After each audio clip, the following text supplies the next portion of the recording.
Hello and welcome to the Holocaust Museum and Cohen Education Center's series on genocide. My name is Sam Parrish. This is session 10, and it is Russia between the years 1900 and 1916.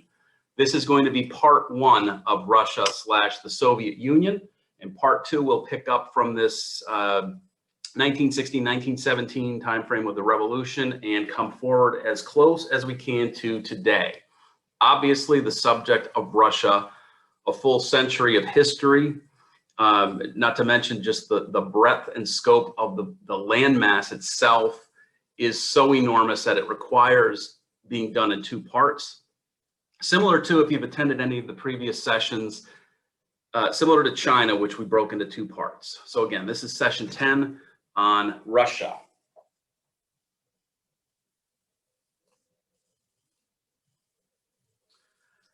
As I've done each time, I would like to thank two entities that have really propelled and fueled this workshop series. The Florida Department of Education, their Commissioner's Task Force on Holocaust Education, known hitherto as the Florida Task Force, and the Merrill Color Educator Series. So one is statewide and the Merrill Color Educator Series is local, specific to this museum. Both of these entities have been, absolutely critical for us to be able to do not just this remote series that we're doing now, but to do the in-person series that we have done in the past. So big thanks to both of those organizations as we move along on this series on genocide.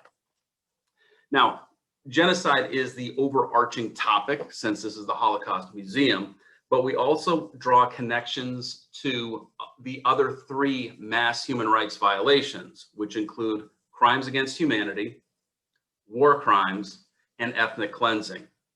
We utilize the definitions of the United Nations, and we employ the 10 stages of genocide per Dr. Stanton. So we will try to sprinkle those in throughout this and all the other workshops as well, so we can draw that comparison and that link to the Holocaust. After all, we did say never again.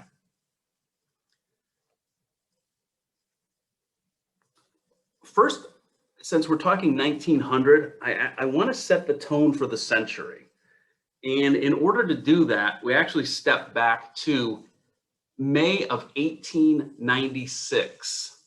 And that is with the coronation of Tsar Nicholas II, which should be a positive, happy event, and it was, but also its direct connection to the Chodninka tragedy. Now, having said Chodninka, once again, as I've said for the various previous sessions, I will come across words that I may mispronounce. It is unintentional. I'm doing the best I can in terms of pronouncing words.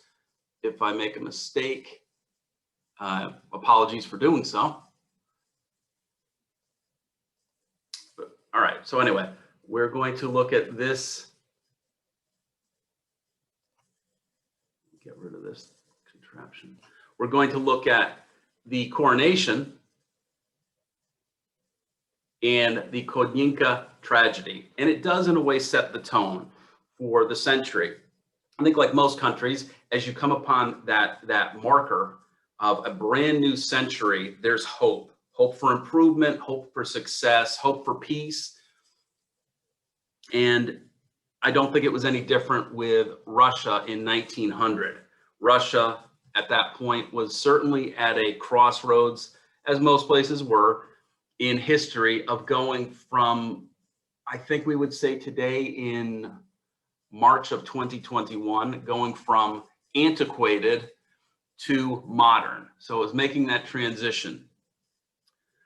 Tsar Nicholas was coronated on May 26th of 1896. It was, by all reports, a spectacular coronation. His wife, the Empress Alexandra, was in part there to help make a connection to the people and for her to draw them not only to her, of course, but through her to him, Nicholas. Nicholas was seen, as we'll see shortly, seen as cold and aloof. So Here we see them seated in their regalia and more regalia in the church. And then this is the mass crowd that we'll discuss momentarily. Well, the coronation went smoothly, and it was supposedly a wonderful day. The Tsar even was quoted as saying, "Luckily, the weather was heavenly." Then he made a reference to the grand staircase being a glittering sight. And he says that everything took place in the Uspensky Cathedral. And although it seems like a dream, I will remember it all my life. So, end quote. So the Tsar was certainly impressed by the event and taken by the whole experience. Again, setting the tone, feeling positive. It's something that he's going to remember all of his life. At the coronation, the emperor, the Tsar, was presented with an imperial silk crown. That was as a memento. And in the evening, they actually lit up the Kremlin with electric lighting, which we, of course, take for granted. But at that point, it was a novelty. So a lot of the people who were attending, who came from afar, may have been seeing electricity in the evening for the first time in their lives. So you can imagine all of us having seen a picture at some point of the Kremlin, seeing that lit up must have been a magnificent sight for people that we would consider maybe non-urbanites or peasants. However, the tone that was being set, at least in Nicholas's mind, of being a positive. Well, speaking of the bad omen, a few days after the coronation, there was a tragedy, the Koyinka tragedy, at an event that was actually, of course, designed to be fun for the general public. This was such a momentous occasion, the crowning of a new czar, that they felt that the people deserved something to, again, set the tone and set this new century in motion, the new century that was just around the corner in motion. They wanted there to be a moment of, I think, respite for the people, the downtrodden, and so forth. So this event was set to be fun. Unfortunately, it turned out to be a tragedy. It was, as one can tell by the name, held at a field called Koyinka, and the people organizing it assumed the field was going to be big enough. As part of the celebration, they had food, as one would think. This was sausage, pretzels, gingerbread, and those were going to be distributed along with drinks. Now, again, we take for granted here in March of 2021, sausage, pretzels, and gingerbread is not a big deal. We can run to Publix or our local grocery and pick up those items. It's not a big deal. We can virtually get anything we want anytime. Going back to 1896, the idea of having access to those things would have been more of a novelty and a very, very special occasion. So you can understand how that would draw people. The fact that it was being distributed with drinks, and they're not talking soda pop, they are talking alcoholic beverages, you can understand even more of the appeal of the sense of just a festival and a gala, a big celebratory event. Well, they even set up zones. So throughout, like a festival, they've set up zones throughout the area, throughout the field, 150 of these zones with buffet areas to help distribute the food to the guests. They also were distributing drinks to the guests. And in fact, they even set up pubs there to accommodate the visiting guests. Now, the kicker is this. They also were going to give away a commemorative cup as a gift for all the attendees. We, of course, think when we go to Disney World or Six Flags, Five Flags, anyway, a park like that, where we walk away with commemorative this and commemorative that, and maybe keep it for a while and throw it away. This would have been a big, major draw as well. So you can imagine being a peasant, getting to see electricity, getting to feel the energy of a positive celebration, free food, free drink, and a gift to boot. That would draw a lot of people. In fact, a lot more people showed up than they had anticipated. In fact, by 6 o'clock in the morning on the 30th of May, so 4 days later, there were estimated 500,000 people at this event. As if that wasn't foreboding enough, then there were rumors. When you get people in large numbers, you get rumors. And when rumors start, they spread like wildfire. And sure enough, this one did. The rumor spread that A, there was not enough food, and B, there were not enough gifts to go around. As if that wasn't bad enough, there was the idea that the commemorative cups may have contained a gold coin. I think that would draw us today to an event, let alone a peasant in 1896 in Russia. So of course, the rumor spread, panic ensued, and a huge police force was called in to calm people down, to calm things down. Of course, as they tried to calm the situation, people began to flee, not knowing necessarily what was going on. There's rumors now, there's police, they didn't know what was happening. And so people began to flee. And of course, what was created was a stampede. During the stampede, almost 1,400 people were killed, and at least 1,000 more were injured. Now that is the tragedy part of it. The part that takes the tone that was being set for positive and destroys it. But adding to that is that Tsar Nicholas ended up attending a ball on that same evening. And the people looked back at him and said how cold he was, how cold-hearted and unfeeling he was to have attended a ball the same evening that all of that tragedy took place. Well, he and Alexandra ended up attending, or rather visiting, survivors in the hospitals, the various hospitals. They visited them. They paid to have the people who were killed buried, but at that point it was too late. So the event, definitely seen as a bad omen for Nicholas II's reign, but in a way also for the 20th century for Russia. He, in fact, ended up being foisted upon him a nickname, Nicholas the Bloody. And that, of course, was done by his opponents. That's one of those being politically opportunistic. His opponents put that moniker on him of Nicholas the Bloody. Now, this coronation of Nicholas II and the Kodyinka tragedy are absolutely not a case of genocide or any of those mass human rights violations, but they are, as they said at the time, a bad omen, or for us, we would say setting a very negative tone for hopes being dashed and for a failed future. Within that failed future, we're going to look into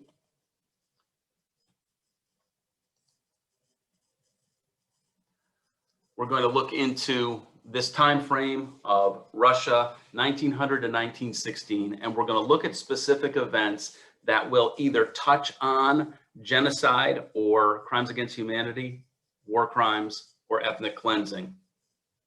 In fact, on this timeline, you'll see a smattering, and I do mean a tiny smattering of chosen events. Obviously, even during this period here, we can't cover everything that took place. There's too much.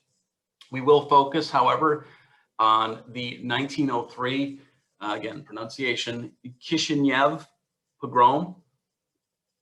We will focus in general on, and we'll focus time-wise in 1905, but in general on the Jewish Pale of Settlement. We will look at the January 22nd Bloody Sunday, just time frame wise, just so we know. There was also in 1905 the Potemkin Mutiny and the October Manifesto. In 07 there was a coup, and in 1914 Germany declares war on Russia and Russia enters the war. The fact that they enter the war kind of might trigger in our mind the fact that we're anticipating war crimes. We also see that St. Petersburg was renamed. I think that's interesting, so it didn't sound as German. And then we'll end this time frame with, on this timeline, with the assassination of Grigory Rasputin. This was a time period where there was a lot of assassination, and we won't be able to go into that, but there are assassinations and assassination attempts. So these are the areas that we're going to focus on the most: the pogrom, the Pale of Settlement, Bloody Sunday, and Russia's behavior during the war.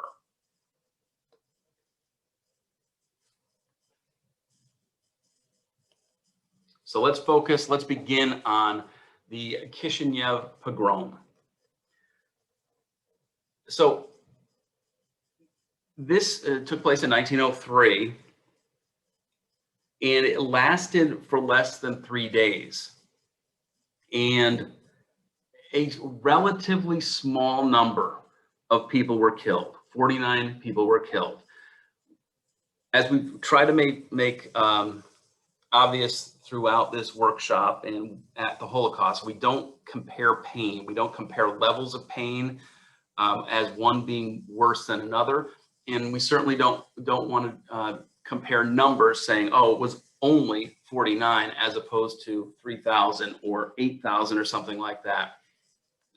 Yes, it's a small number, but this is an event that actually took this name, Kishinev, and the name of the town became equated with the horrors of the Jewish diaspora, the spreading of Jews, the fleeing of Jews from a location or various locations around the world. And it actually has an impact on political movements as well. So we start with this political cartoon, and I think the thing that draws us in the most is this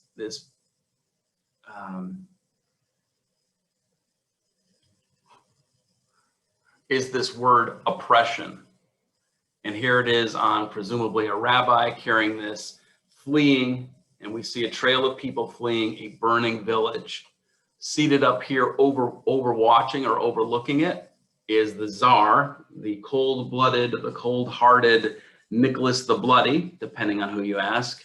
And interestingly, we see Theodore, Teddy Roosevelt, admonishing the Tsar for the oppression that's taking place and for this pogrom. In addition to the 49 Jews who were murdered during this 3-day riot, at least 600 women were raped and hundreds of more of men and women were injured. We've discussed the subject of rape at a distance, especially with, for example, Japan, with the rape of Nanking, but in the Armenian genocide and others as well. And we've referenced it as a horrific weapon of war. It was a kind of a reward for the Chinese, both under Chiang Kai-shek and Mao, so both under the nationalists and the communists. I don't want to touch on it in too much detail because it's really a horrific subject, but just know that in this event, the Kishinev pogrom, at least 600 women were raped and others injured as well. Now, did the Jews go like quote unquote lambs to the slaughter? Well, no, once again, they did not, though that stereotype exists. The town's Jews organized a large-scale defense.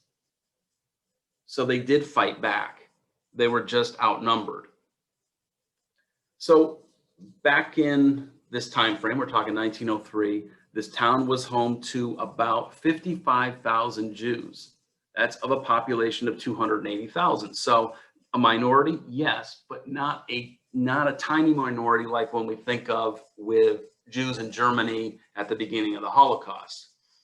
That percentage was 0.01. I mean, it was less than 1% of the population. Out of 60 million Germans in 1933, 575 to 600,000 were Jewish, a tiny minority. Here in Kishinev, the Jews were absolutely a minority, but not as small. Like various pogroms that took place before this and since, it began with this idea of the blood libel. The blood libel is the idea that the Jews murdered a Christian child and use his or her blood for ritual purposes. This is an idea. This is a stereotype that exists still. It's been around for thousands of years, and it exists today. We saw it most recently a few years ago coming out of the Middle East. There was this idea once again of the blood libel.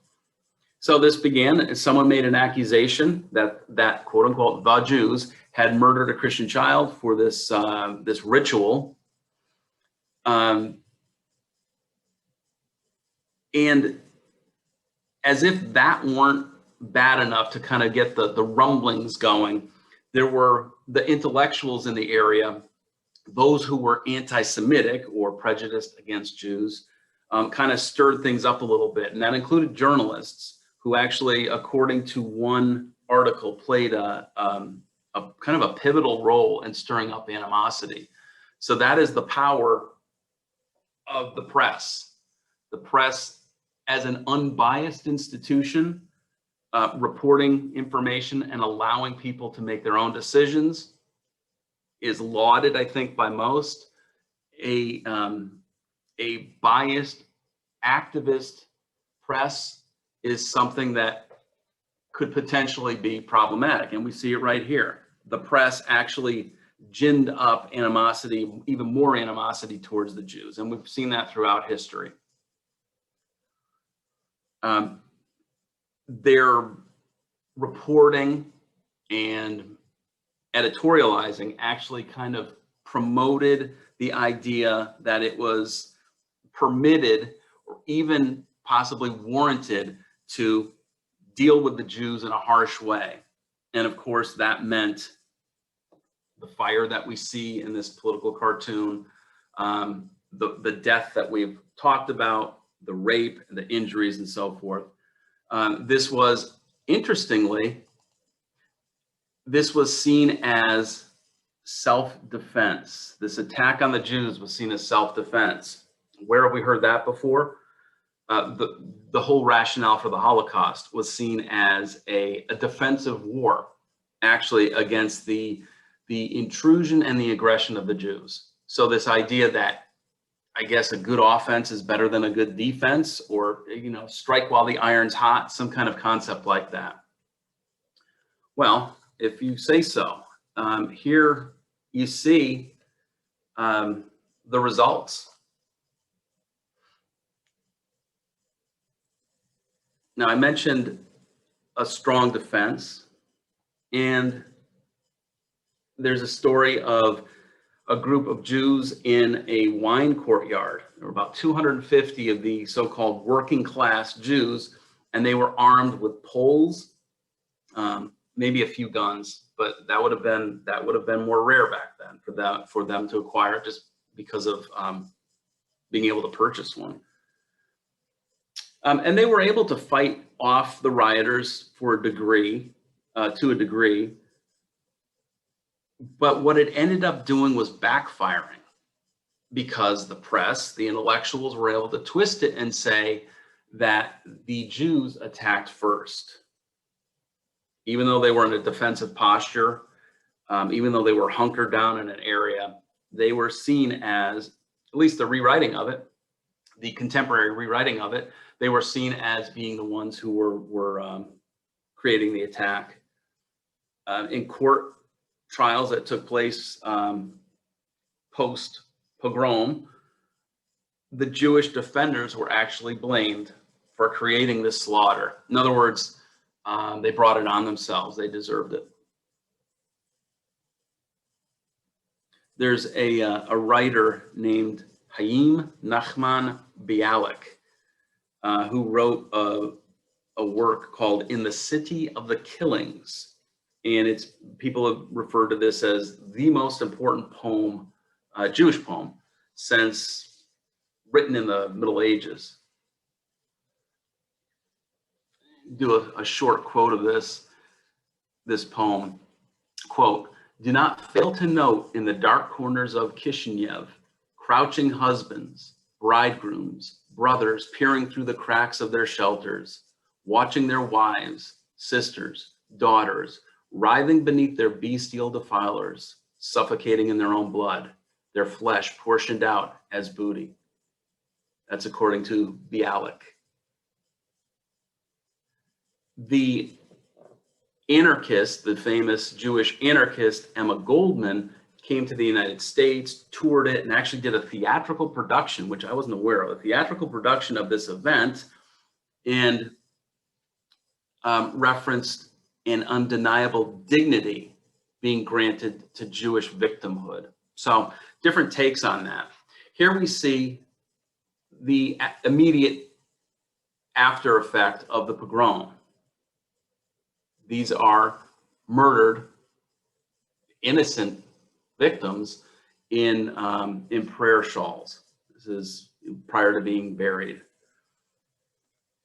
Here we see what's called a funeral for Torah scrolls that were desecrated. This is very similar to the Holocaust and Kristallnacht, when the riots that took place, targeting not only the people, but the Torah or the scrolls, the religious implements and accoutrement that represented and reflected the Jews. They seemed to always be targeted, thrown in piles, set on fire, and so forth. And so here, the Jews in Kishinev are handling the appropriate, proper way to deal with these now desecrated scrolls. If you think of the American flag, it's supposed to be handled a certain way. If it touches the ground, or if it's going to be retired, mustered out of service, it's supposed to be handled a certain way. Obviously not just thrown away.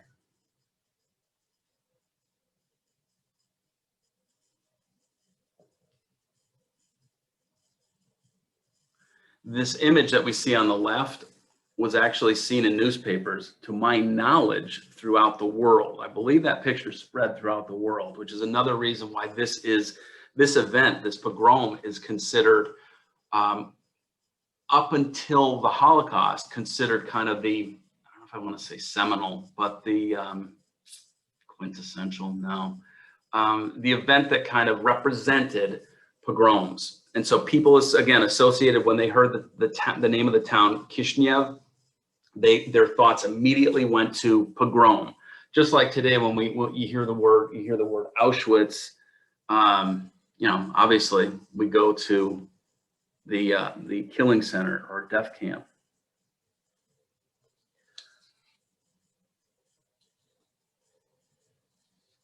So this pogrom didn't convince the Americans, okay, this concept of Zionism, of a homeland for the Jews, was warranted. But interestingly, there was supposedly a shift in political alignment where, quote unquote, the Jews started to orient to what we would call the left.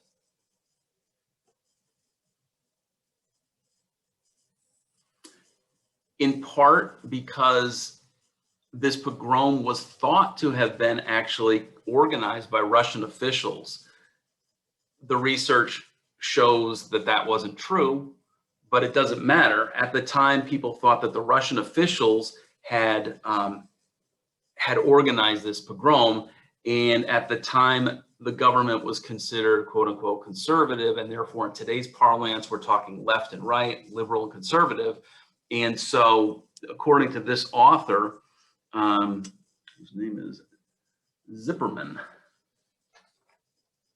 Find his name, Zipperman. Well, anyway, it's called Zipperman. According to him, that is one of the reasons that the Jews, quote unquote, the Jews en masse, and of course it's not true, but anyway, oriented to the left versus the right, to liberal versus conservative. Now, maybe supporting that thought about the government's involvement at the time, in 1905, the government did bridge the way for state-sanctioned anti-Semitic violence. Whether it's state-sanctioned or otherwise, it's called a pogrom. So, and as many as 200,000 Jews were murdered. Over 600 massacres took place. sadly, ironically, in the days following this pogrom, an additional 19 were killed back in this same town. The town that was associated around the world with pogrom saw its second take place. One of the people involved in the pogrom was a publisher named Pavel Krushevan. It's interesting because one of the people involved in really promoting the Nazis' idea was the publisher Julius Streicher, who published Der Stürmer. Oh, not to mention children's books. That's a whole nother story. But here we see, again, a newspaper publisher promoting this idea of anti-Semitism, and he, who'd been involved in, again, quote unquote, ginning up the anger against this blood libel in Kishinev, was the man who then later, shortly thereafter, produced the Protocols of the Elders of Zion, just a few months later. And of course, that was absorbed by people around the world, including Henry Ford, who then ended up publishing and distributing them. Did he believe what he read? Maybe. Did he not believe but not care? I don't know. But anyway, Henry Ford was responsible for publishing 500,000 copies of the Protocols of the Elders of Zion.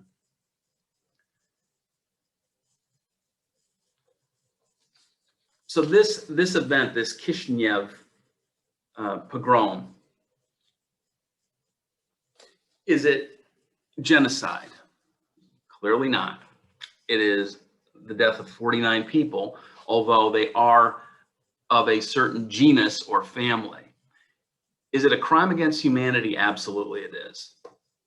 And is it ethnic cleansing? Yes, it is. So it certainly fits into our purview for sure.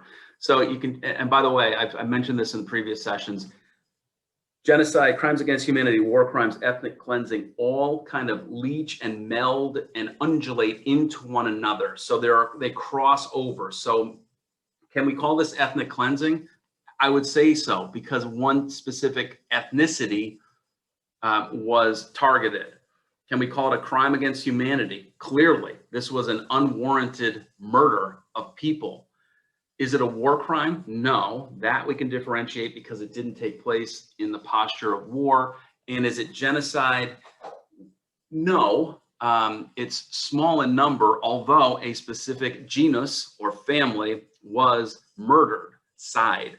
So when we're checking these off, I guess in a way for this, it doesn't matter. I would certainly consider it crimes against humanity and ethnic cleansing, per the definitions of the United Nations.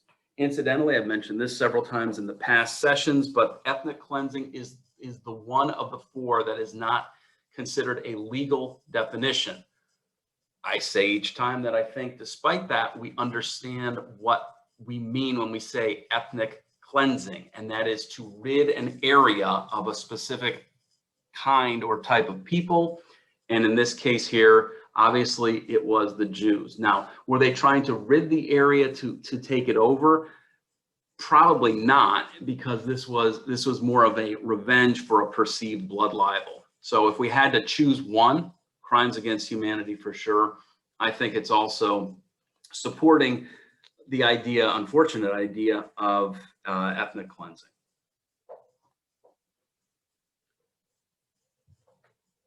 All right, so now I mentioned back on, we'll go back to it. So that was the Kishinev pogrom. Now we're going to look at the general idea of the Jewish Pale of Settlement. I put it here in 1905, but it goes back a lot longer than that. In fact, if you look at this map alone, 1835 through 1917. The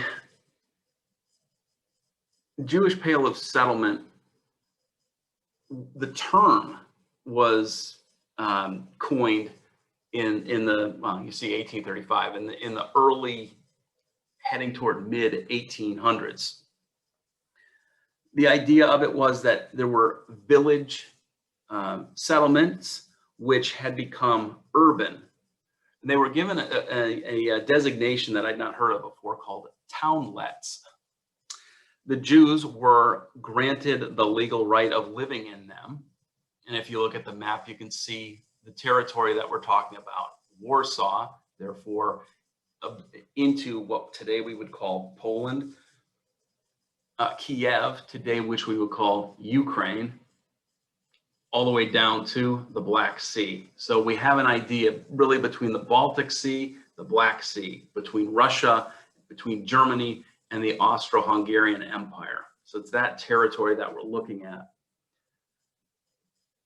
Up until World War I, there were 300 or so settlements that were actually opened for Jewish residents. In 1904, instructions were issued that all Jews authorized to reside outside the Pale of Settlement could also settle in the rural areas here. So they were able to settle in rural areas within the Pale. That's interesting because we'll see within the next few minutes, I think, we'll see that the idea of Jews being forbidden from owning land and from farming as a means of actually restricting their ability to earn money. Interesting how that actually works out in terms of directing people into certain career areas just based on options, survival areas, and then career areas for sure. If we look, you see 1891, 2,000 Jews were deported, many of them in chains. Deportation is absolutely a crime against humanity, though this is before our time frame. We see the I used the word undulating. We see the waxing and waning of acceptance of and then abhorrence to Jews. 1855, Moscow opens itself up to Jews. 1891, once again, 20,000 Jews were expelled. And then you see from here the exodus that takes place in the 1880s, various places around the world, including the United States. Well, the 1880s into the early 1900s, up to the 19-teens maybe, massive immigration into the United States. In 1910, Jewish members of the Duma, the political establishment, proposed a bill to abolish this idea of the Pale of Settlement. It was voted upon a year later. Then it went to a committee, and there it just kind of dissolved, faded away into history, not to be handled or dealt with. In August 1915, thousands of expelled Jews and refugee Jews from battle zones, because this is now World War I, ended up streaming into the interior of Russia. The government ended up they had no option really, right? They ended up permitting these Jews into the interior of Russia, meaning beyond this border, this Pale of Settlement border. That's where Jews were supposed to be confined to. But there was such a mass exodus of people fleeing during World War I, fleeing the Austro-Hungarians, but mainly the Germans. Areas that were exceptions were Moscow and St. Petersburg, the major cities then. So in a way, this idea of the Pale of Settlement faded away, just like that bill faded away, because this border had been breached and the Russian government allowed it to be breached. So then the revolution of 1917, which we'll touch on at the beginning of session 11, part 2 of Russia, the idea of the Pale was officially abolished. So how big was this? If you look at it, it's hard to know, but apparently it was 1 million square kilometers, which is 390 square miles. So it's a sizable territory, and we said from the Baltic to the Black Sea.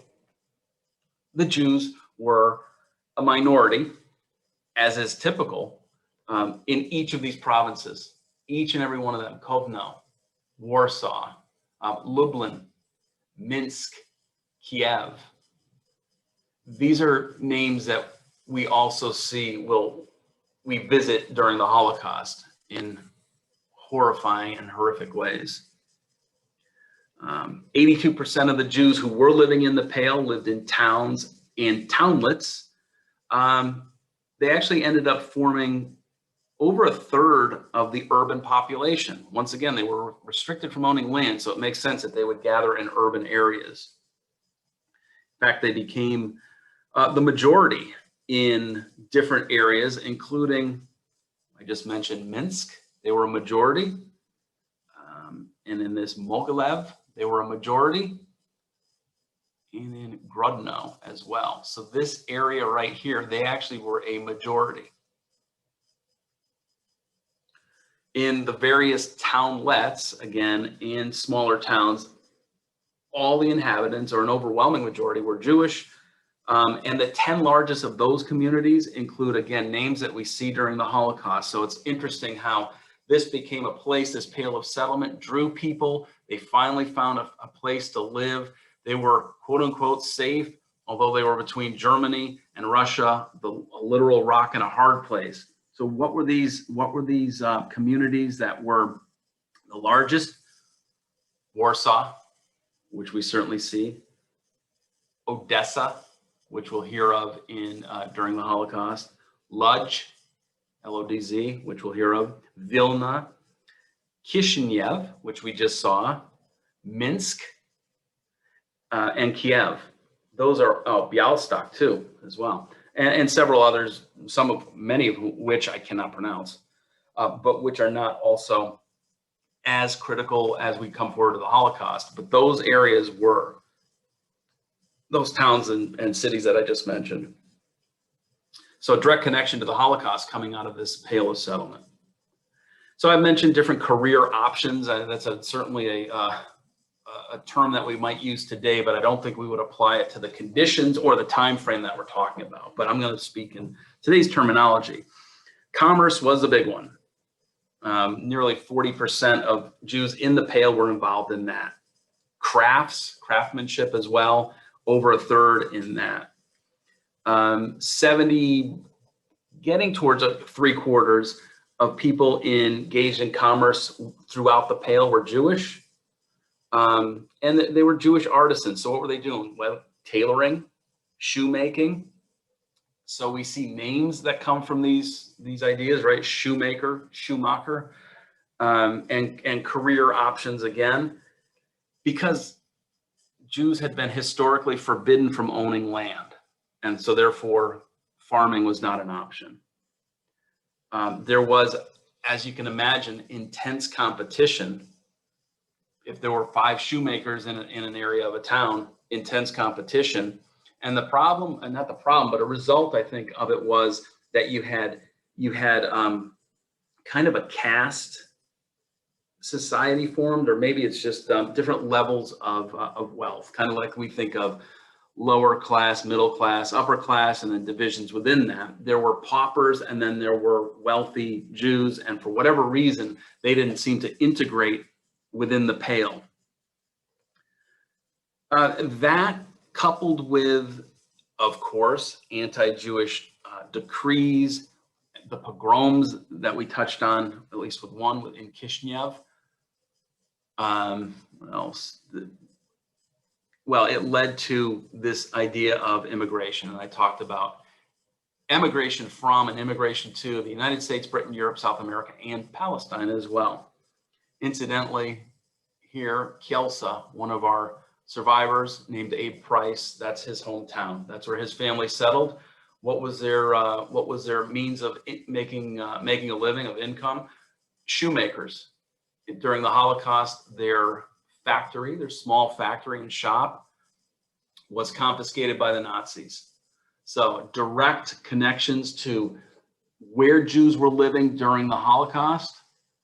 They've been drawn from Russia, whether drawn or forced, and drawn from around the world, or around Western Europe, Western and Eastern Europe, and to settle here, finally, a place to call home.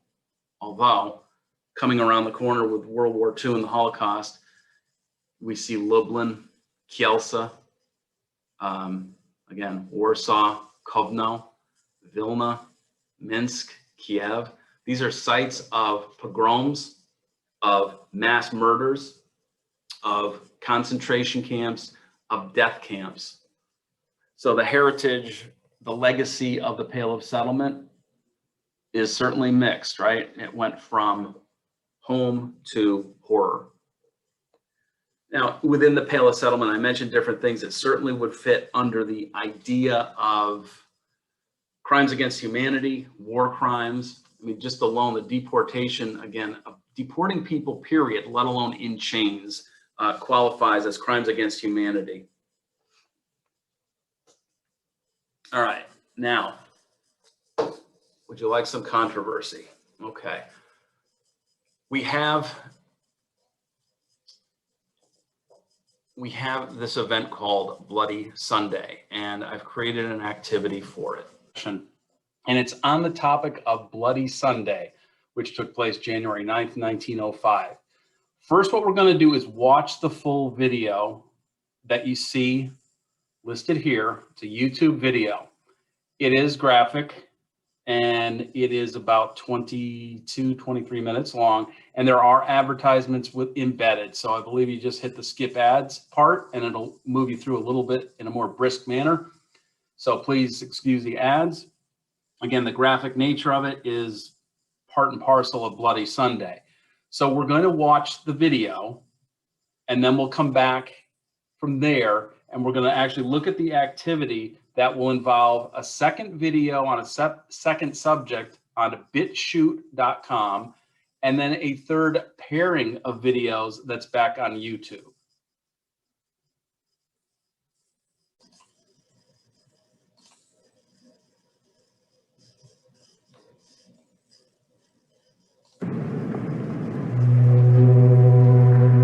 As with so many other events in this period of unrest in Russia, Bloody Sunday itself constitutes one of the most falsified chapters of history.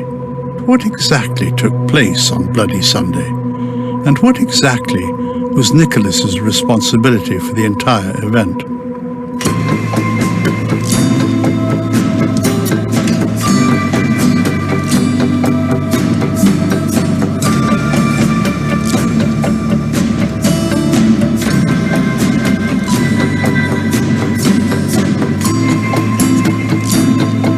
Bloody Sunday, which took place on Sunday the 9th of January 1905, constitutes even today one of the most misrepresented events in the history of Russia.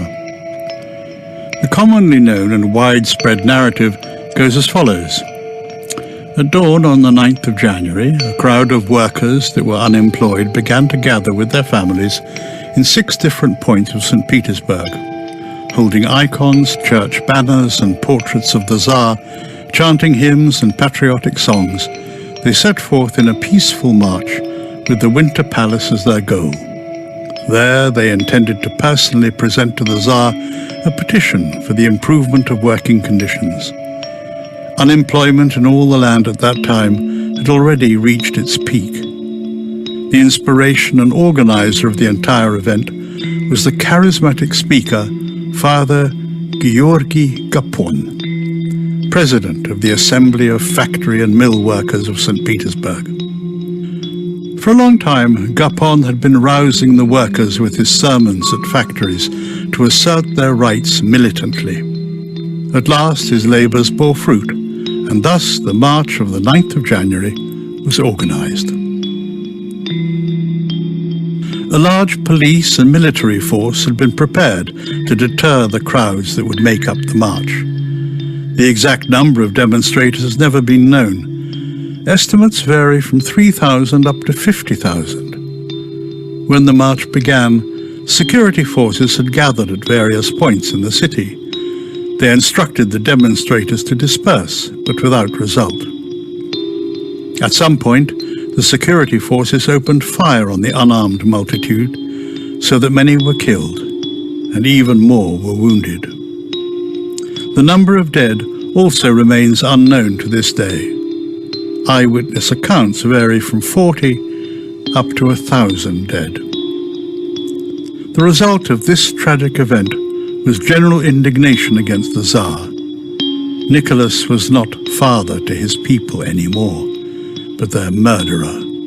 Many people, revulsed by the frightful behavior of their autocrat, declared, "We have no Tsar anymore."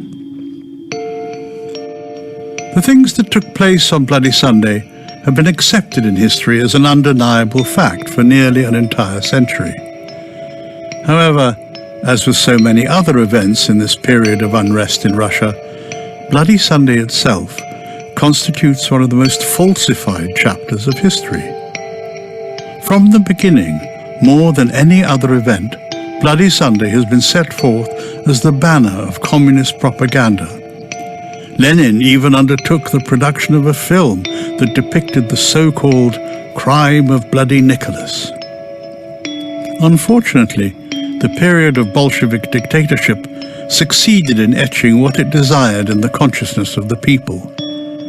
But what exactly took place on Bloody Sunday?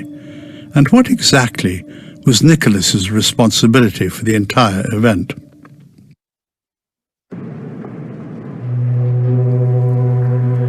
First of all, it must be known that Father Georgy Gapon was not the good and kindly father of the downtrodden workers that history portrays, but rather he played a curious double game. He was an agent of the Okhrana, namely of the secret police, while at the same time cooperating with the Socialist Revolutionary Party. Thus, Gapon's dark role and the true motives of all his actions are not at all easy to discern. At first, Gapon presented himself as a champion of the Tsarist constitution, and so the Okhrana indicated that it wished to utilize his charismatic influence on the masses of workers with a view to safeguarding the monarchical constitution in Russia. Later, however, Gapon appeared to reconsider his ideology and then began to cooperate with the extreme left, which in turn wished to use Gapon for the promotion of its own revolutionary ideas among the workers. When Gapon officially announced the organization of the march, which he scheduled for the 9th of January, the police warned him that such a thing would constitute an illegal demonstration, for the dispersal of which, if necessary, force would be used.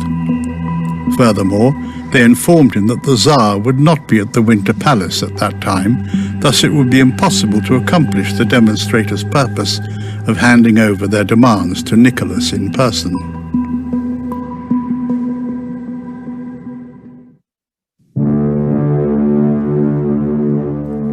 On Saturday the 8th of January, the Ministry of War, in cooperation with the Ministry of the Interior, placed the police and military forces necessary to confront the demonstrators in the capital. That evening, an extraordinary meeting attended by the governor of St. Petersburg was called to consider which measures of public safety should be taken. After the end of the meeting, the Minister of the Interior visited the Emperor at Tsarskoye Selo in order to inform him that everything was under control, and that the impending march would not be able to cause any trouble.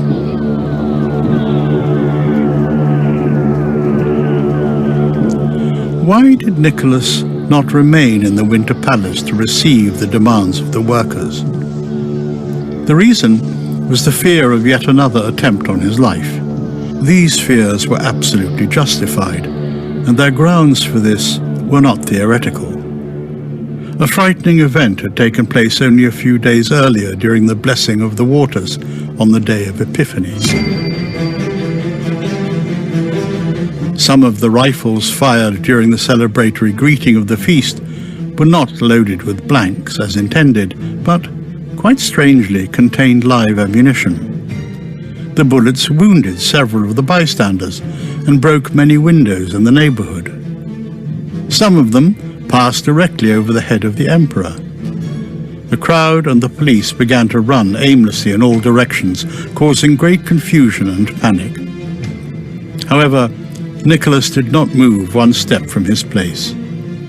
Later at the palace, discussing the event with his sister, Olga, he said that he had heard the shell whiz over his head and added, "I knew that somebody was trying to kill me. I just crossed myself. What else could I do?" It was typical of Nicky, said the Grand Duchess. He did not know what fear meant. In the end, Gapon did not comply with the police's instructions. The march took place as planned. Perhaps Gapon did not believe that the authorities would disperse his peaceful march. He himself answered this question later when he admitted that he knew full well that the authorities would not permit the protest to take place under any circumstances, because, very simply, it would not have been peaceful. The chief of the Special Corps of the Tsar's secret personal guard, and afterward historian, Alexander Spiridovich, wrote of this. Nobody had the idea then at the time, that is, on the 9th of January 1905, that Gapon had played the role of traitor. It was some long time later that Gapon admitted that he had known, in inciting the workers to go before the Tsar with their petition, that the authorities would never permit the demonstration. He also knew that they would bring in the troops against the workers, and all the same, he still urged them to demonstrate, and in fact insisted they do so.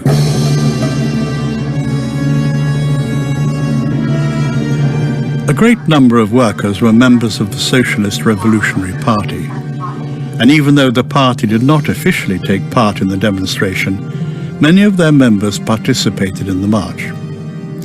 A multitude of witnesses relate that many of the demonstrators were armed. They broke windows, they looted stores, they burnt vehicles, and even broke into houses. Thus, the shots of the security forces were not in cold blood, but in reply to the repeated provocations of the demonstrators. A highly confidential note by the head of the Petersburg Security Department, L.N. Kremenetsky, to the director of the police department, A.A. Lopukhin, on the preparation of workers for the demonstration of the 8th of January, reports the following. Top secret. According to the information obtained for tomorrow, at the initiative of Father Gapon, the revolutionary organizations of the capital also intend to use the march of the striking workers to the Palace Square to produce an anti-government demonstration. For this purpose, flags with criminal inscriptions are made today, and these flags will be hidden until the police act against the march of the workers. Then, taking advantage of the confusion, the flag bearers will take out the flags to create an impression that the workers marched under the flags of revolutionary organizations. Then, the socialist revolutionaries intend to take advantage of the disorder in order to plunder the weapons shops along Bolshaya Konyushnya Street and Liteyny Prospekt. Reporting on Your Excellency, I add the possible measures for the removal of flags have been taken. Lieutenant Colonel Kremenetsky, January 8th, 1905. As for the fact that some of the demonstrators held icons, church banners, and portraits of the Tsar, that can also be explained. A certain portion of the workers did not realize what was about to happen. They believed Gapon's fraudulent promises and did not know that the Tsar was absent from the palace that day. These were the first to be surprised by the violent behavior of the other demonstrators. They indeed had peaceful intentions and believed that they would meet the Tsar to hand over to him their humble petition. They also did not know that the content of the petition almost did not have anything to do with them at all. A few days before the march, Gapon met with Pinchas Rutenberg, a member of the Socialist Revolutionary Party, from whom he was inseparable during the days of preparation for the march. At midnight of the 8th, going into the 9th of January, Rutenberg, with Gapon present, composed the petition on behalf of the workers, who would hand it to the Tsar. Certainly not personally, since they knew that the Tsar would be absent. In no way was the content of this document a simple request to improve the working conditions of the workers, but a provocative political manifesto that demanded in a threatening tone the immediate devolvement of the absolute monarchy of Russia into a constitutional monarchy with a democratic constitution and the promulgation of significant reforms of a socialist character. Rutenberg's meddling in the preparations for the march of the 9th of January constituted the active, however covert, participation of the Revolutionary Party in this demonstration. Rutenberg did not limit himself only to composing the document that they would submit to the Tsar. Spiridovich writes of this: "The Socialist Revolutionary Party as such had not taken part in the Gapon movement. However, certain of its members had made a common cause with him. Thus, also many of the workers who were members of the party were also found among the crowds filling the streets." Rutenberg, a member of the party, had become to know Gapon some days before the 9th of January, and was almost never separated from him during those days. It was in fact Rutenberg who had chosen the route the marchers would follow, including Gapon himself, and it was also Rutenberg who came up with the suggestion that, in case the troops began to fire, to erect barricades, to seize the arms depots, and to clear the streets at all costs to the palace. From this evidence, it is manifest that he was essentially preparing for military action.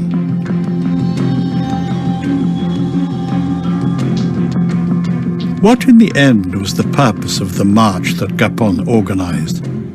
Spiridovich gives the answer to that. His genuine intention was to prove to the workers, in the light of the measures which were to be taken against them, that the Tsar was not really protecting them, and that the workers could never really hope to have any assistance coming from either the Tsar or his ministers. Foreseeing then what would follow, Gapon wished to demonstrate to all the Russian people that the Tsar was not the father of the nation, but its murderer. And in order to best achieve this goal, he undertook all necessary measures so that the blood of workers would be spilt. At the end of January, Gapon fled to Switzerland, where, with the help of his friend Rutenberg, he met with Plekhanov and Lenin. On the 7th of February, he called from Geneva upon the workers in Russia to rise up in arms against the sovereign, to whom he sent a threatening and aggressive letter in which he wrote the following: Nicholas Romanov, formerly Tsar and at present sole murderer of the Russian Empire, the innocent blood of workers, their wives and children, lies forever between you and the Russian people. May all the blood which must be spilled fall upon you, you hangman. At the end of this letter, Gapon informed the emperor that copies of his letter had been sent to all the branches of the terrorist revolutionary movement in Russia. Simeon Rapoport, a member of the Revolutionary Party, recounts a meeting he had with Gapon. When he asked if he had any ties with Zubatov, the chief of the secret police, Gapon replied, "Never, never, right from the beginning, from the very first minute, I led them by the nose. Otherwise, nothing could ever have been done. My entire plan was based on this." As for Nicholas, based on the information from his ministers, he believed that the march would not cause any significant disturbances in the capital. Surprised after these events, he wrote that evening in his diary about that fateful day. 9th of January, Sunday. A hard day. In Petersburg there was serious unrest due to the workers' wish to reach the Winter Palace. The troops had to shoot in different parts of the city, and there were many killed and wounded. Lord, how painful and hard. A few days later, on the 14th of January 1905, Alexandra wrote to her sister Victoria, "You understand the crisis we're going through. It is a time full of trials indeed. Reforms can only be made gently with the greatest care and forethought. Things are in a bad state, and it's abominably unpatriotic at the time when we are plunged into war to break forth with revolutionary ideas. The poor workmen who had been utterly misled had to suffer, and the organizers have hidden as usual behind them. Don't believe all the horrors the foreign papers say. They make one's hair stand on end. Foul exaggeration. The petition had only 2 questions concerning the workmen, and all the rest was atrocious. Had a small deputation brought, calmly, a real petition for the workmen's good, all would have been otherwise. Many of the workmen were in despair when they heard later what the petition contained and begged to work again under the protection of the troops.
All right, so welcome back.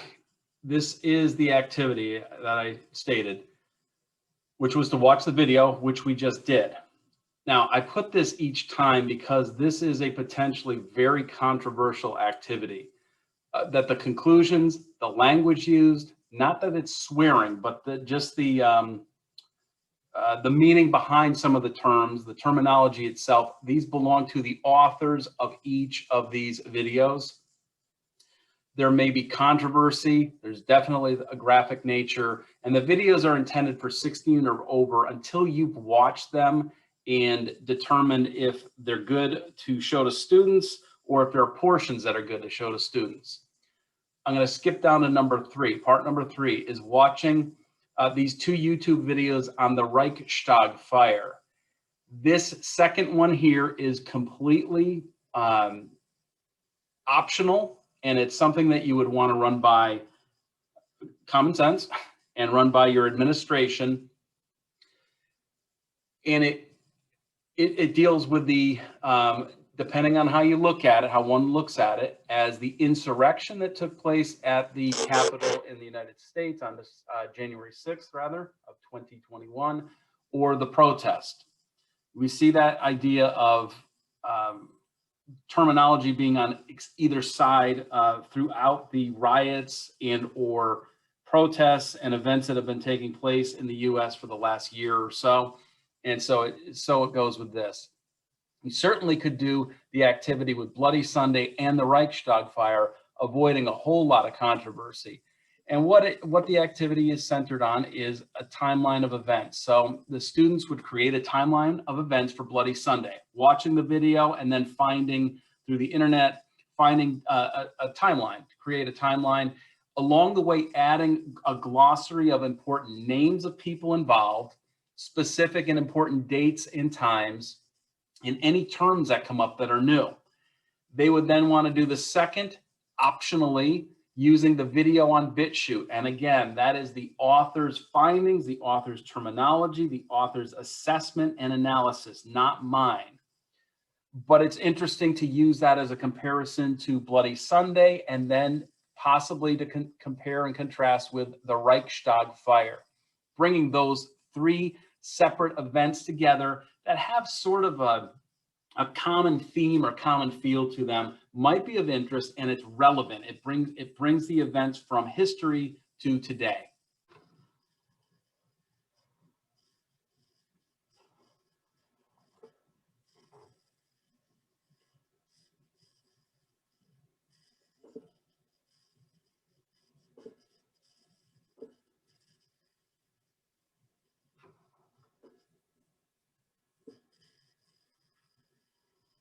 All right, and then now before we go away from the activity and into our third and probably most sizable series of events that fall under our purview of genocide and the mass human rights violations, and take a look at the definitions I mentioned on the United Nations website.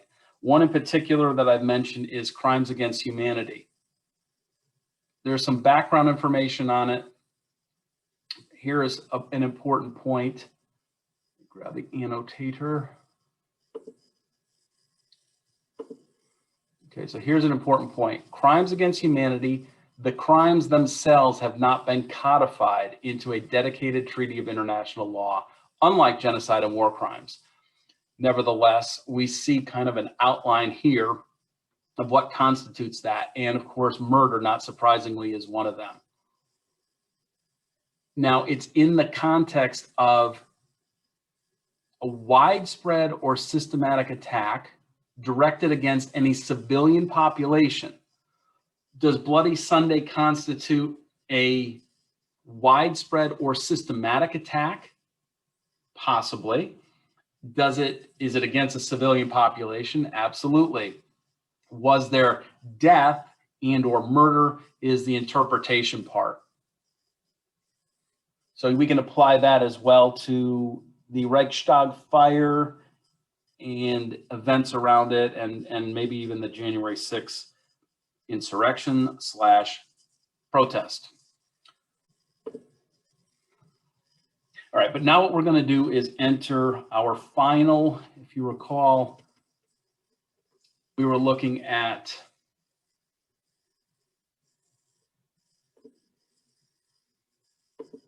we've looked at the Kishinev pogrom, an overview of the Jewish Pale of Settlement. We just looked at Bloody Sunday. We're not going to cover Potemkin or the Manifesto or the coup, but we are going to look at Russia as it enters the war after Germany declared war on them.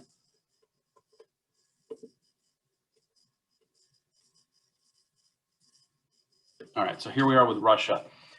There are a handful of events that I want to look at that, now that we're in the context of war, we need to ask ourselves, are these war crimes? Secondarily, we need to look and see if these constitute and or ethnic cleansing. And frankly, and or again, crimes against humanity. I don't think we'll see genocide, but we will, I believe, see all three of the others. All right, so we're talking about World War I. We're talking about Russia, and the picture is fitting because it mentions Abschwangen. The Russian troops, after Germany declared war, Russia entered the war. Russian troops began their first offensive, and it was in East Prussia. If you can picture on a map how close East Prussia is. And that was in August of 1914. And they came upon a village called Abschwangen, a tiny village, or small village anyway. You can see by the buildings that are standing and disheveled that it had a little bit of size to it. So they began the offensive in August of 1914 and reached this village of Abschwangen on August 27th. No struggle, no resistance. They just marched right in. In fact, they marched right through. 2 days later, the 29th, a German cavalry reconnaissance unit consisting of only 4 soldiers came to the unoccupied village and confronted a Russian car that happened to be crossing through at the time. They opened fire on the vehicle, and 1 Russian officer was killed. The car wheeled away and returned to a different village called Almenhausen, which is a bit east of Abschwangen. That doesn't matter. What matters is the massacre that then follows. The car returned to Almenhausen. The Russian troops immediately found some civilians who happened to be in the area, 9 civilians, including the mayor, and they executed them. They just happened to be there. But that wasn't enough. Then they went about, and we kind of see the results of this. They went about burning down buildings. In fact, they burned down 70 out of 81 of the existing homes that were there, the houses that were there. Further troops marched to this village of Abschwangen, and they began to execute male inhabitants. Why male inhabitants? Well, like we've seen in previous genocides and mass human rights violations, including the Holocaust, it's males are considered more likely to fight back. And so therefore they're often targeted, like especially we saw in the Armenian genocide. Houses were burned, farm buildings were burned and destroyed. Of the 101 buildings that existed, 78 were destroyed. And a total of about 65 people or so were killed. Now, again, back to what I said at the beginning with the Kishinev pogrom, the number may seem small, but this is definitely evidence, in my opinion, of a war crime. This is against civilians in retaliation for something that was done soldier to soldier. So that constitutes a war crime, and also or crimes against humanity. Another event that took place by the Russian military was called the Samiraish Revolt, also known as Irkun. And I said that with a German accent, and that's not right. Semirechye, Semirechye Revolt, also known as Irkun. Well, this was an anti-Russian uprising by Muslim inhabitants of Turkestan.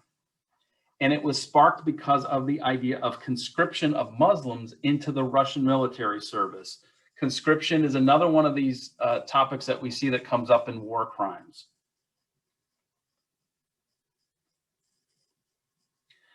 So what happened was a revolt, and it led to hundreds of thousands of Kyrgyz and Kazakhs actually fleeing into China, while the suppression of the revolt by the Russian military, the Russian army, the Imperial Russian Army, led to hundreds of thousands of deaths of the same, the Kyrgyz, the Kazakhs, but also Tajiks, Turkmen, and Uzbeks. So these are nationalities of that Eastern European, on the western and southern border of Russia, where we picture Afghanistan and Pakistan and Georgia, and in that area. And those are the nationalities. Hundreds of thousands of deaths of those people because of the suppression of the revolt. It was especially important to the Kyrgyz people. In fact, their historiography really embraces this subject, because as many as 40% of their ethnic population died in the aftermath of the revolt. So in other words, the suppression of the revolt by the Russian military. So what happened was 83 Russian settlers died. 70 were captured following riots in a specific town. In 1916, martial law was declared over the Turkestan military district. On the 31st of July, a purge of the local hierarchy was done. On August 10th, so this is month now after month after month, August 10th, rebels numbering in the thousands then attacked a city. A day later, a cavalry force of Kyrgyz, K-Y-R-G-Y-Z, rebels disrupted a telegraph line. And then there was a wave of inter-ethnic violence that swept through another region. So this is an area of utter mayhem, and this is all a revolt against the originally the Russian idea of conscription. And I think the rationale then expanded. These rebels, by the way, were, they were using spears and horsewhips as weapons. So this was not exactly a well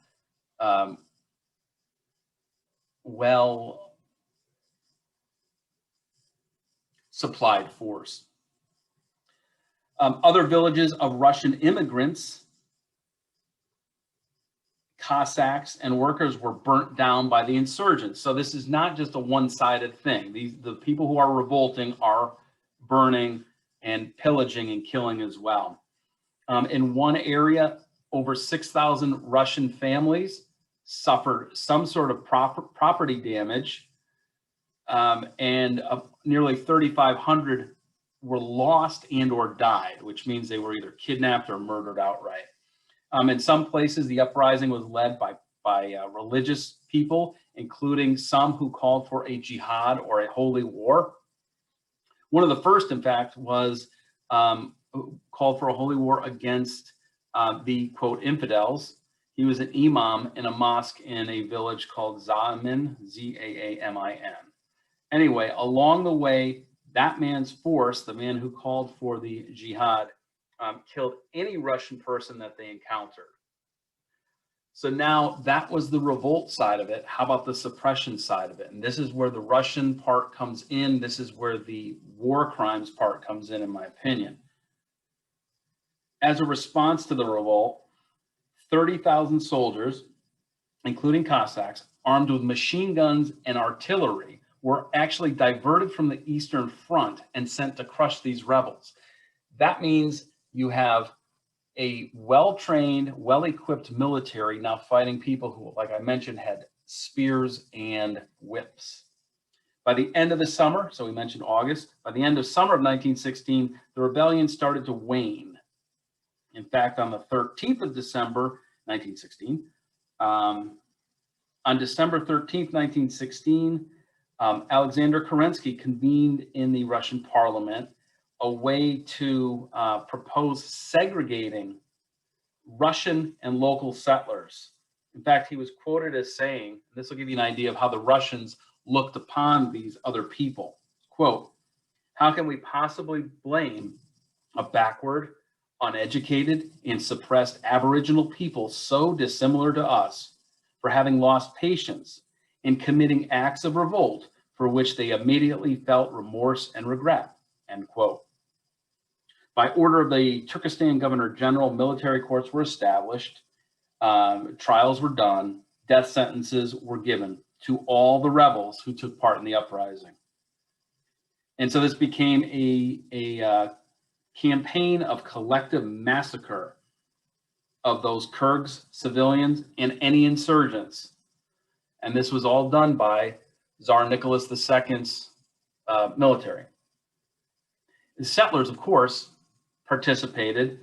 They I guess felt a sense of carte blanche. Everyone else is doing it, and so this is reminiscent of the Einsatzgruppen in the Holocaust, in my opinion, where the Einsatzgruppen would actually arrive in villages, and the villagers had already taken care of their anticipated dastardly deeds.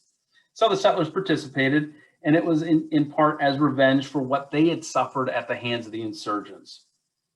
Tens of thousands of the Kyrgyz and Kazakhs who fled towards China, that I mentioned, ended up dying in mountain passes as they fled. One account from 1919, this is 3 years after the start of the revolt, said, quote, "It took me nearly a whole day to drive from Tokmak to the village of Sanovka. I kept passing large Russian settlements on the road.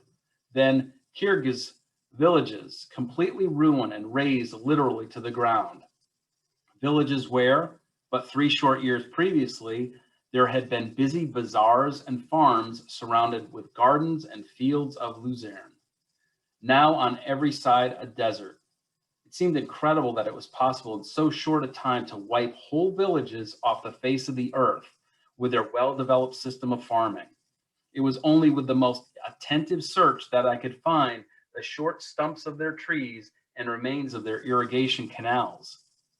The destruction of the ARYKS, A-R-Y-K-S, or irrigation canals in this district quickly reduced a highly developed farming district into a desert and blotted out all traces of cultivation and settlement. Only in the water meadows and low-lying ground near the stream is any cultivation possible. This is a massive, massive obliteration." So historians, a Kyrgyz historian estimated the death toll at 40,000. In 1954, Edward Sokol wrote a book actually called The Revolt of 1916 in Russian Central Asia. And his estimate is way higher. He says about 270,000 And of course, in addition to those who were murdered directly, tens of thousands of others were killed during that exodus over the mountains into China. 3,000, on the other hand, 3,000 Russian settlers were killed during the first phase of the revolt. A handful, well, not a handful, about 1,400 went missing. Other people have cited much higher numbers, including Arnold Toynbee, who estimated about 500,000. And that number is then supported by someone I've mentioned in previous sessions who's done a lot of work on genocide, which he called democide, death by government. And his name is Rummel, R.J. or Rudolph Rummel, and he echoes what Toynbee said of that 500,000. Other sources between 100,000 and 270,000. So we're talking about a range of people, anywhere between 40,000 and 500,000 people were murdered during this. That absolutely constitutes war crimes.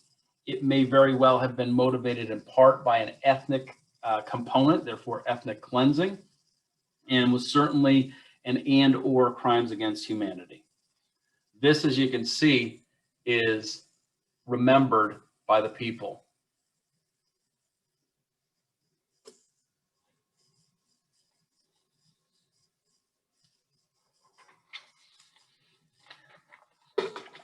Another event that may bring in some of the war crimes, for sure will bring in war crimes during the First World War, were some expulsions or deportations that took place between 1914 and 1915. And this is, of course, during World War I. This was forced deportation of locals from areas that were then occupied by the Russians, but were located in East Prussia. And they were actually deported deeper into the Russian Empire. This is 1914, 1915. Why did they deport people from East Prussia, therefore German people, further into Russia, as opposed to expelling them and pushing them back towards Germany?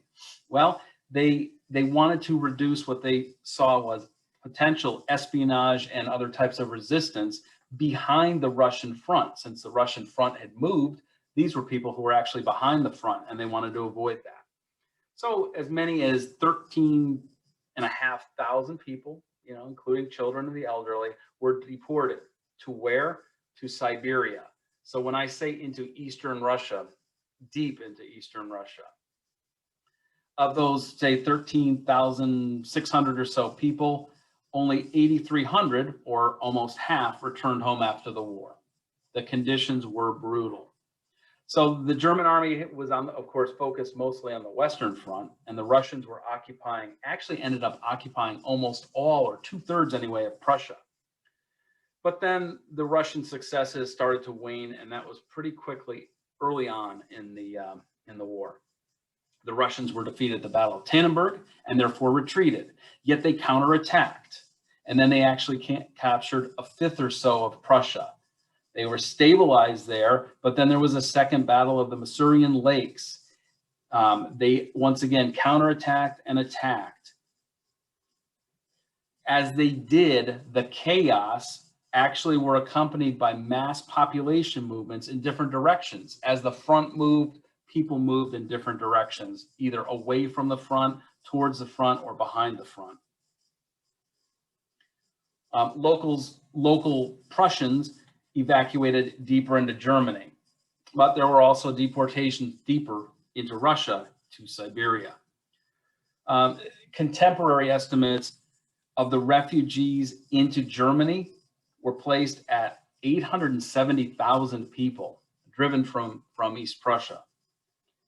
That was in August alone, and an additional 300,000 in October. So we're over 1 million people who were deported, pushed away deeper into Germany from East Prussia.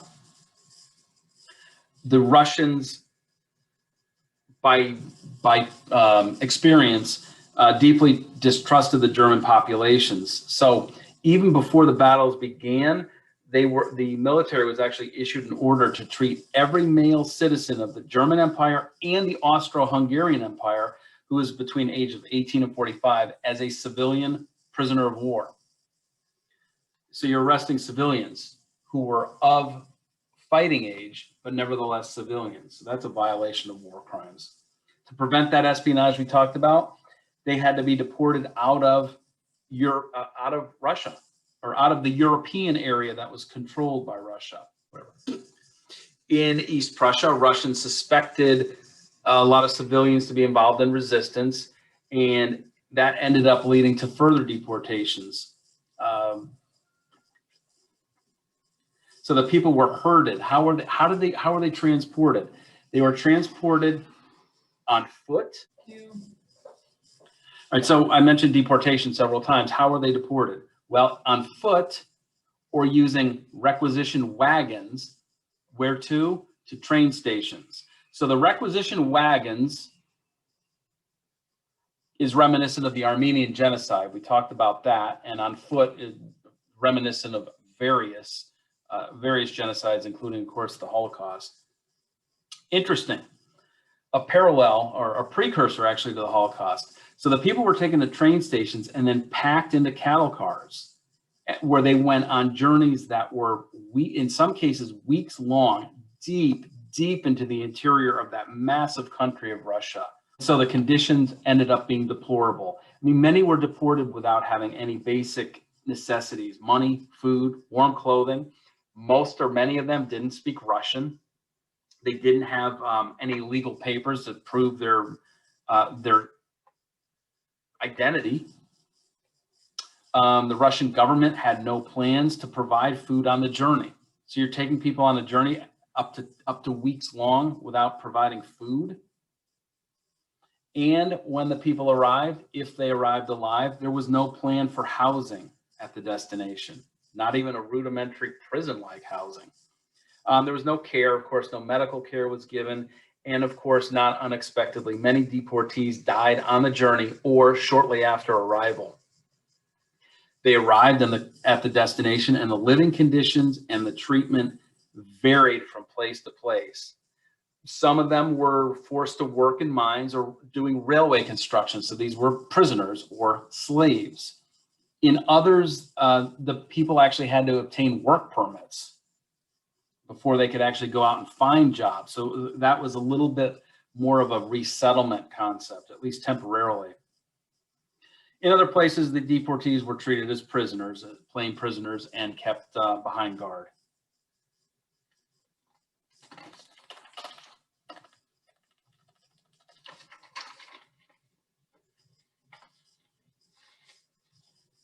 And so this brings up the concept of the Great Retreat of the Russian military. There was an organization of Lithuanians who were kind of like a Red Cross type of idea. And they ended up moving to St. Petersburg, where some deportees lived. But the society that was helping these people out had its funds nationalized after the October Revolution, and therefore were unable to continue to help people.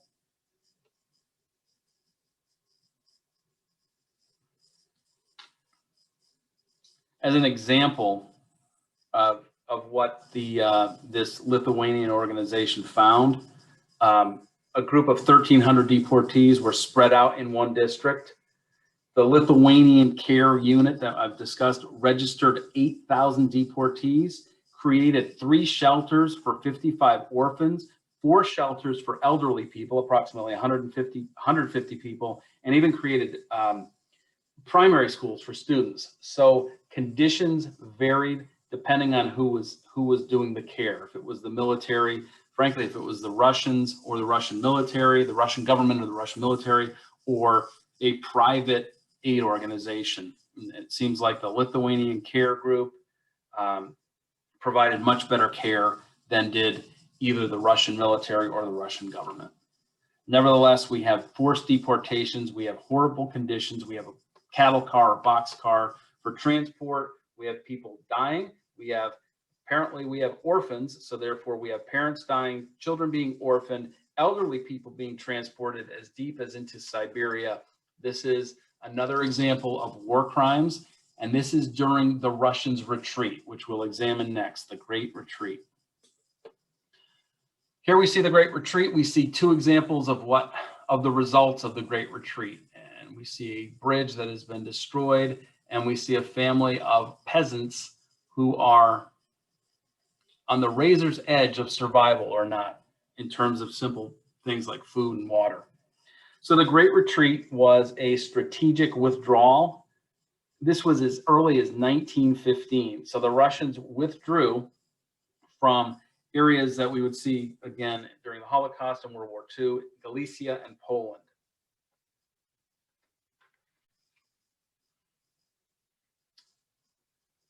What they encountered in East Prussia as they retreated, what they anticipated rather in occupied areas of East Prussia was that the civilians were going to still or once again be involved in resistance. So there were further deportations. At least 4,000 women and 2,500 children were deported, presumably as part of that deportation into Siberia. Once again, they were,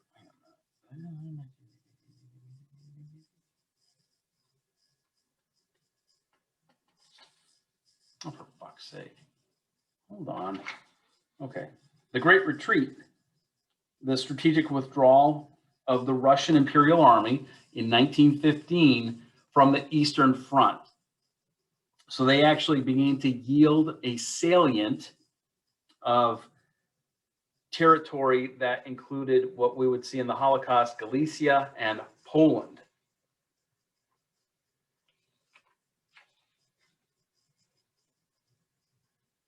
And the troops were starving as they withdrew, and they were underfed, they were under strength, there were casualties, there was diseases that they were dealing with. Plus, they were being harried and harassed by the German military. They had to try to defend themselves and launch counterattacks as they did this withdrawal. The German military in World War II was known as experts at doing intentional fighting retreat withdrawals, but the Russians were very poor at it, as they simply withdrew deeper and deeper back to Russia proper. As they retreated, the Chief of General Staff, whose name is Nikolai Yanushkevich, ordered the army to devastate the border territories and expel the enemy nations within. So this is the war crime part of the retreat. They didn't just retreat. They didn't just retreat and deal with their casualties, or deal with their casualties and launch counteroffenses.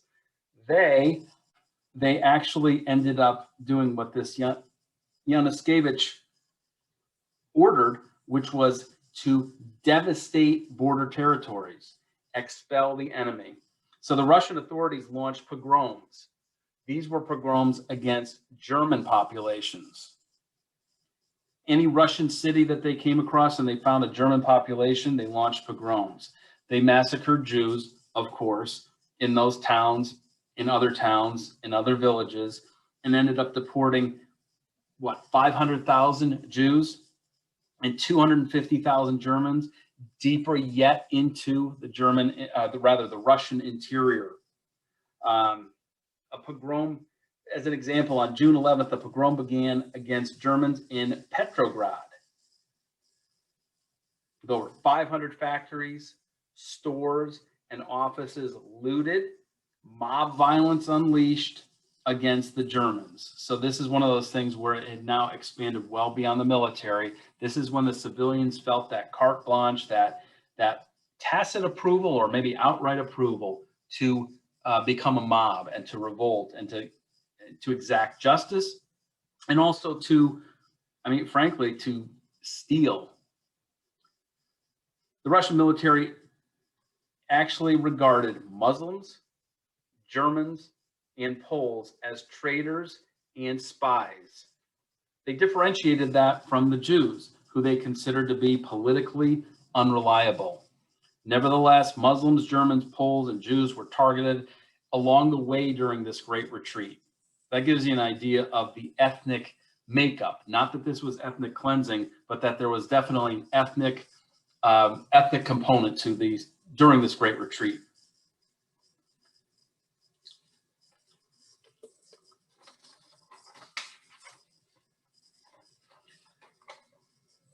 And I've been trying to draw some parallels or connections to the Holocaust. And it's unfortunately easy to do with this last example of war crimes, of crimes against humanity, and ethnic cleansing. And that's this Lvov pogrom. So Lvov, also known as Lviv, earlier known as Lemberg. So the city has various names depending on who's in control of it, if it's Ukrainian, if it's Polish, if it's Russian, if it's German. Nevertheless, the pogrom that was held in, or that took place in that city actually occurred on September 27th, 1914. So pretty early on. There was an alleged robbery, or allegedly shots were fired, and that involved the Imperial Russian Army, which happened to be in the Jewish quarter of Lviv. So what was the result? Russian Cossacks assaulted nearby Jewish civilians, resulting in about somewhere in the neighborhood of 40 civilian fatalities and additional, of course, injuries. The result, similar to what we talked about earlier with Kishinev pogrom. In this pogrom, no Cossacks were court-martialed, but several Jews were arrested, although, to be fair, they were at least released shortly afterward.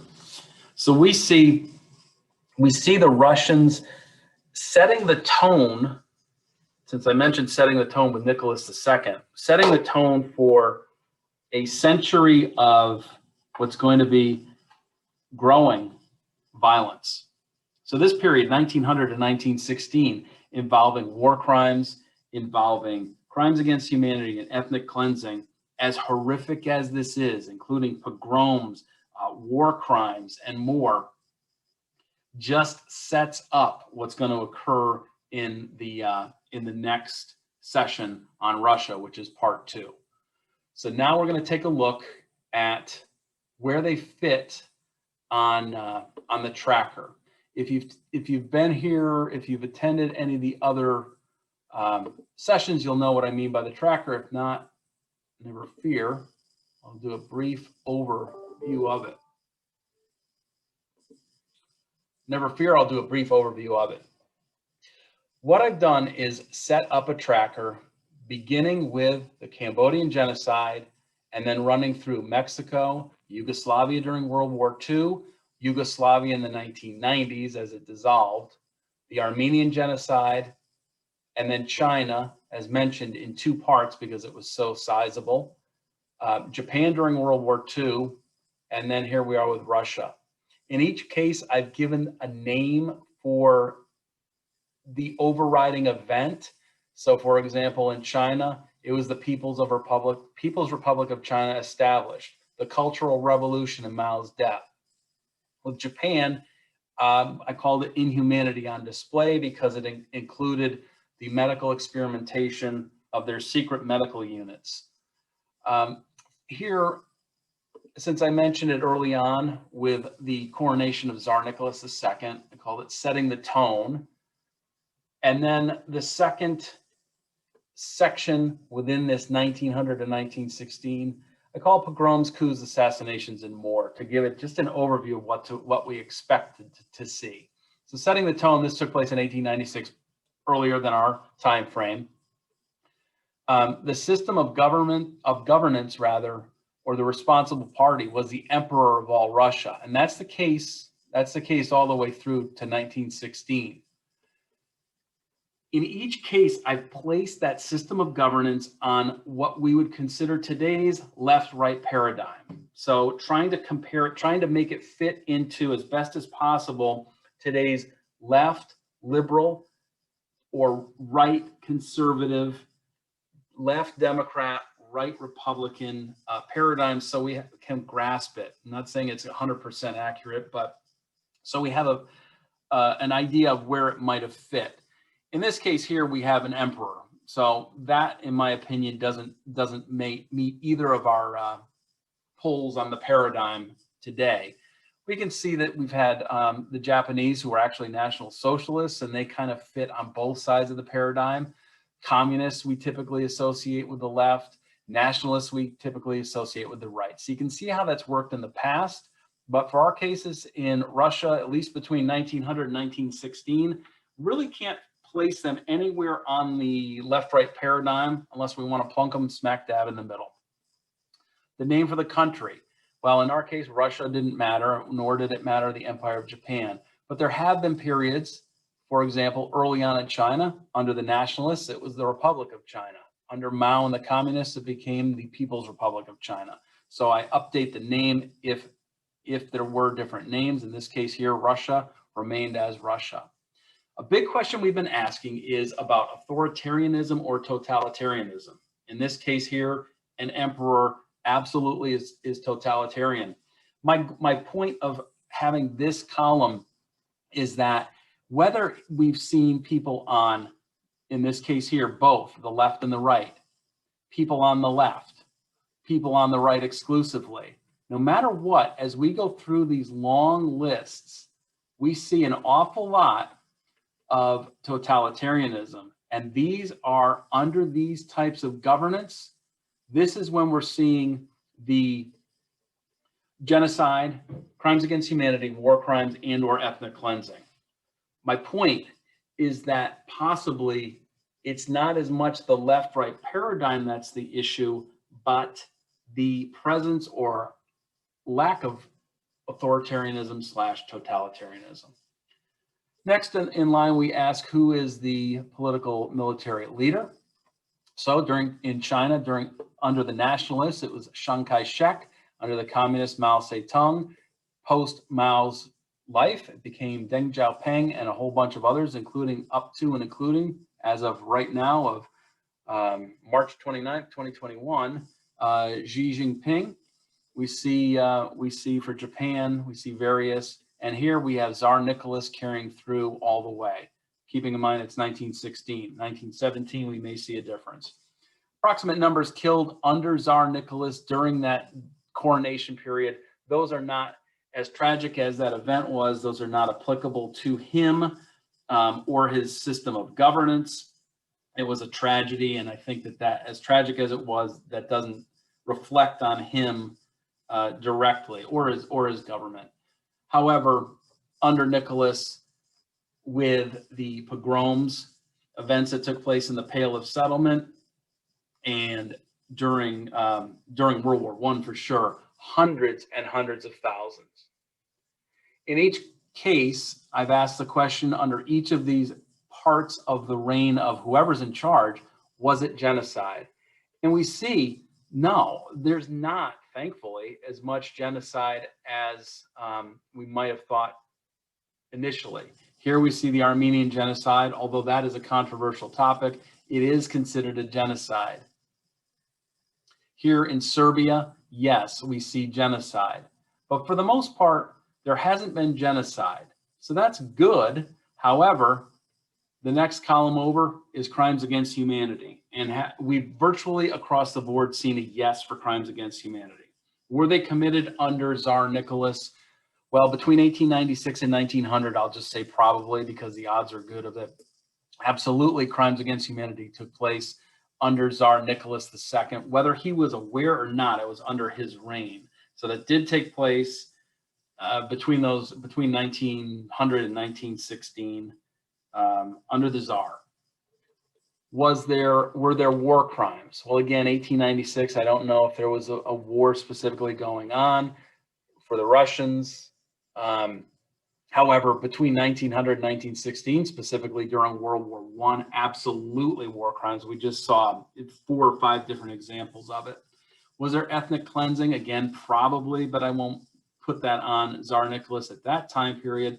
But most likely, yes, during the 1900 to 1916 time frame. A column I added along the way was one of religious intolerance. I was wondering if that wasn't an indicator of the potential for one of these mass human rights violations / genocide to take place. Seeing a mixed representation of yes and no. In this case here, no during Nicholas's coronation period, and yes to a degree. I mean, certainly the Jews, were they attacked because of their religion or because of their so-called ethnicity? But what about the Muslims? Were they attacked because of their ethnicity or their religion? So I'll put a yes, and maybe it should say yes with a question mark. The last column I put as an impromptu and certainly not quantifiable one was a general lack of human respect. This has been the most shocking thing, I think, about these first 10 different sessions is the evil, vile, horrific creativity of human beings in killing, well, in hurting and killing other people. It's been the methods, and again, that depraved creativity has been stunning to see and read about. I've actually tried to leave a lot of it out because of that. Anyway, it's not something that you can quantify, but in general, was there a lack of human respect by the Russian Imperial Army during World War I? Absolutely. During the pogroms within the Pale of Settlement? Absolutely, yes. And so I think that merits a yes there for sure.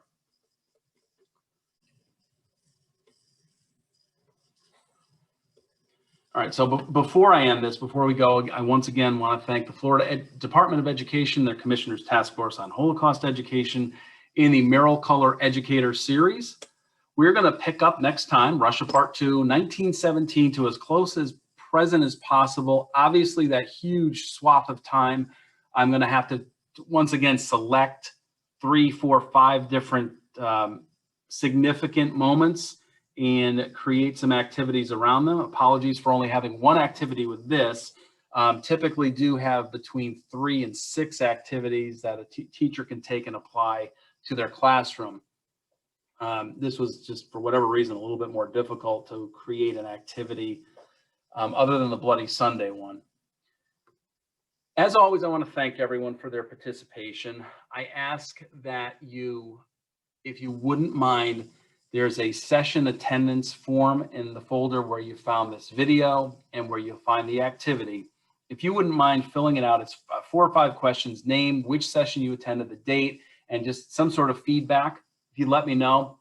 Again, the Department of Ed and Merrill Color Educator Series would like to see me provide some sort of data for this. So if you wouldn't mind doing that, I would really, really appreciate it. Again, thank you so much for your attendance. Let me know if you have any questions. And until next time, this is Sam Parrish from the Holocaust Museum and Cohen Education Center. Thank you.